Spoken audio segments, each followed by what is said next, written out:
Salut bande de pirates! C'est Kenichimaru. Dans cette vidéo les Nakama, on va discuter de 3 sujets ou 3 théories, et on va essayer de théoriser en fait sur ces sujets, qui ne sont selon moi, en tout cas dans le YouTube game français, dans les fans de One Piece en France, qui ne sont jamais 3 sujets ou 3 théories qui ne sont jamais discutées. Vous allez voir que ce sont 3 théories qui sont finalement plus qu'importantes.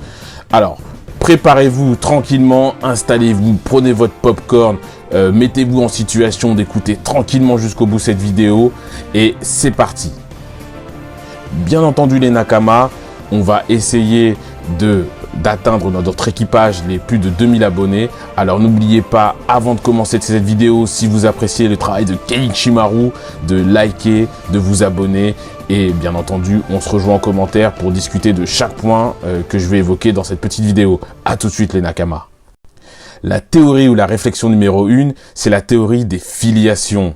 Dans One Piece, vous avez 3 personnages qui sont principaux, qui sont autour de Luffy, ou en tout cas 2 personnages principaux autour de Luffy, qui sont, on va dire, ses frères. Enfin, c'est pas qui on va dire, qui sont considérés par Luffy comme ses frères. Vous avez Ace et vous avez Sabo. Et ce qui est intéressant dans One Piece, c'est que Oda brouille les pistes sur la filiation des personnages, mais aussi sur leur héritage. En effet, en fait, Luffy, c'est le fils de Garp, le héros de la marine. Garp voulait en faire tout simplement un des marines les plus puissants.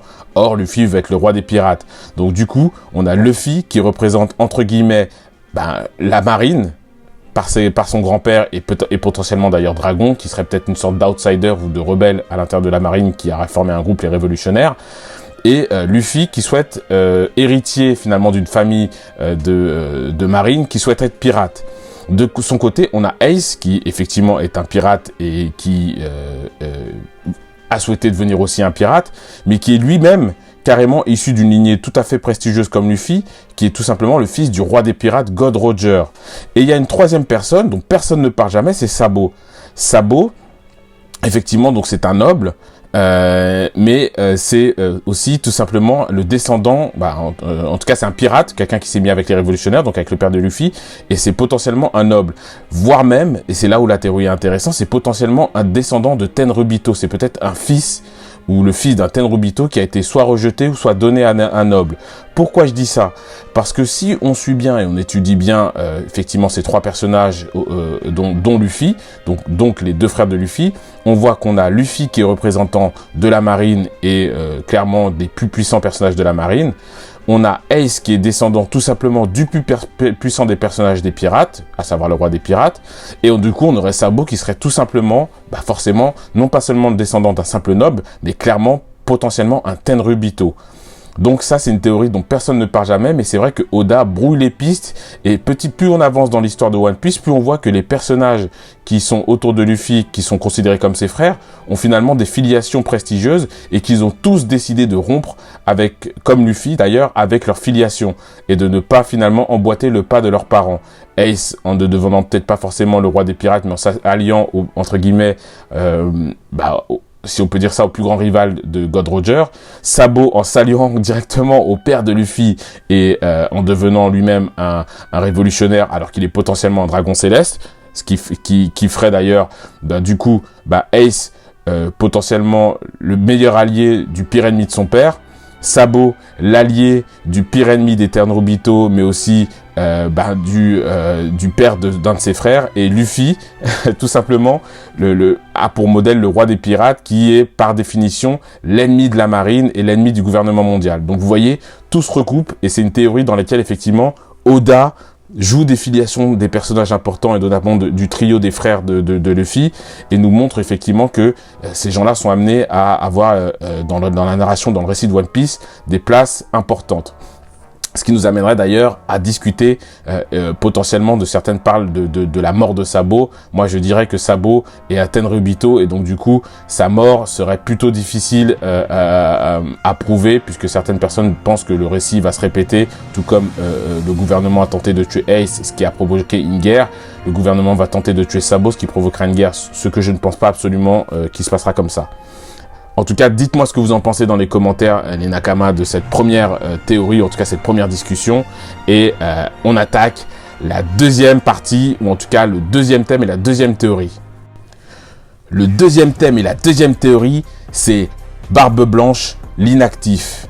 En effet, Barbe Blanche, si vous regardez bien dans One Piece, c'est quelqu'un qui a une aura énorme, extraordinaire. Il est ultra puissant, il est badass, il a un équipage avec des personnages qui sont très puissants, il a une flotte composant plusieurs centaines de pirates et de pirates renommés et puissants, sauf que Barbe Blanche s'est montré inactif quasiment dans tout One Piece. Et le seul moment où il a été actif, c'est finalement à la mort de Ace, où il s'est décidé à bouger. Or, dans toute la narration de One Piece qui nous est montrée en tout cas jusqu'à présent, Barbe Blanche a tout fait finalement pour ne pas agir ou pour interférer le moins possible dans la narration de One Piece. Je m'explique. Barbe Noire a tué un de ses Nakama, Satch, pour voler son fruit. Barbe Blanche a dit qu'il ne voulait pas que Ace et qu'il ne voulait pas de représailles envers Barbe Noire parce qu'il savait que ça allait conduire une catastrophe. Autre chose, lorsque Oden meurt, on sait que Barbe Blanche à cette époque était encore en bonne santé. C'était d'ailleurs un des êtres, sinon l'être le plus puissant parmi les pirates et parmi les êtres vivants. Il aurait pu, selon moi, vaincre Kaido. D'ailleurs, Kaido, dans les derniers scans, même dans les derniers épisodes, on voit qu'il considère comme Barbe Blanche comme quelqu'un capable de le stopper ou de le blesser. Pourquoi Barbe Blanche n'a pas finalement attaqué Kaido, n'a pas tenté de vaincre Kaido?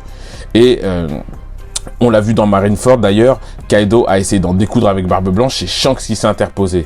Donc la théorie et la réflexion serait que soit Barbe Blanche, effectivement, on sait que Barbe Blanche a parlé avec Roger avant que Roger ne meure, soit Barbe Blanche sait qu'il n'aura pas, en attendant l'arrivée du Joy Boy ou l'arrivée du futur prochain roi des pirates, qu'il n'aura pas de rôle important, soit pire encore, ou en tout cas mieux si on peut dire ça comme ça, Barbe Blanche sait qu'il va avoir un rôle important et Oda nous révélera plus tard dans la narration que Barbe Blanche a potentiellement facilité